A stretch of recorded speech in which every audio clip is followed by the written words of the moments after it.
Hi, my name is Elizabeth Ruiz Aguilar, and I am a licensed vocational nurse for the past 5 years. I am also a Gurnick alumni, and I have been a correctional nurse for the past 3 years at Valley State Prison in Chowchilla, California. So, what did I choose to become a correctional nurse? Well, the opportunity came up.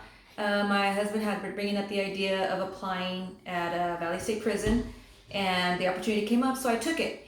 I never thought about becoming a correctional nurse. I always thought about working at a school, working at a nursing home, a psychiatric unit, or even an emergency room. But I took the opportunity, and here I am.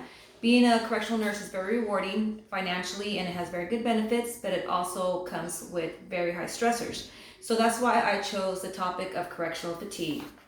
So what exactly is correctional fatigue? So correctional fatigue is just being burned out of working in a prison atmosphere.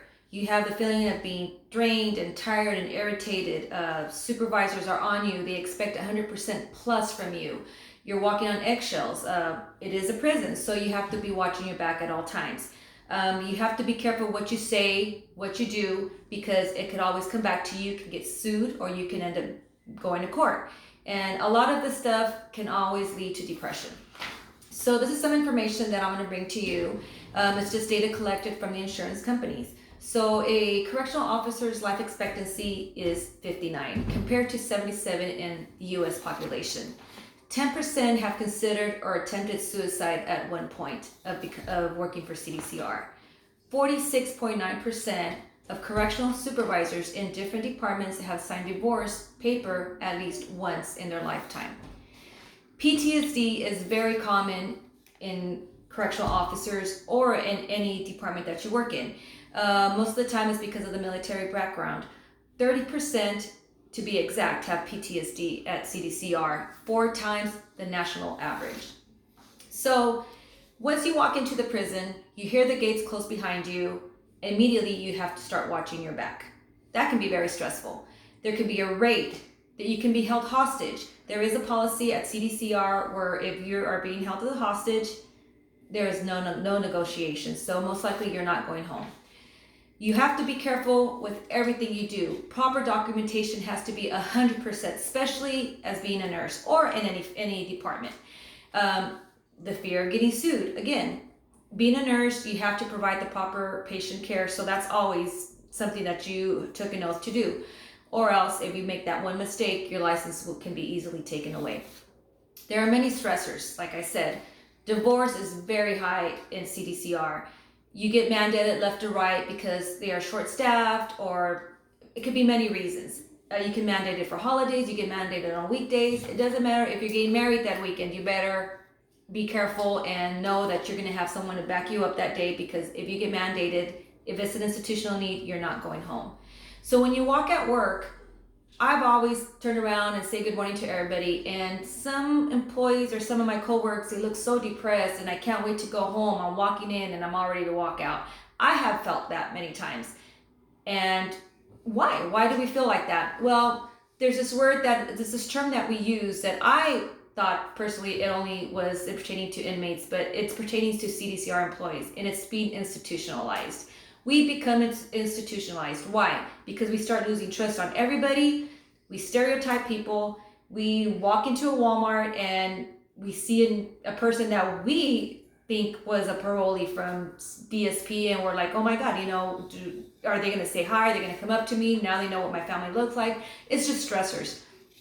I have a friend, and she is a CDCR employee, and she's going through a divorce right now. Why? Because her husband told her, you know what, since you started working at CDCR as a nurse, you've become so mean. You're not the person that I thought you were. You're just different. And it does change you. Working at a correctional facility does change you.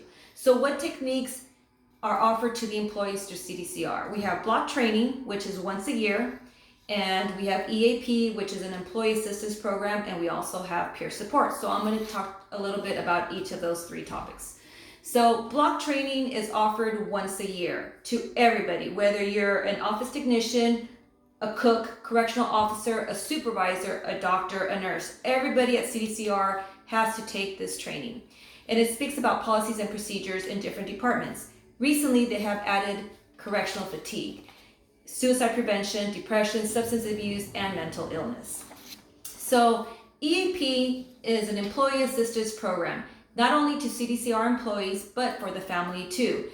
A lot of the families, the spouses, the children, they're susceptible to emotional and sometimes physical abuse from employees that work at CDCR. CDCR is bringing awareness to employees because of the seriousness of correctional fatigue.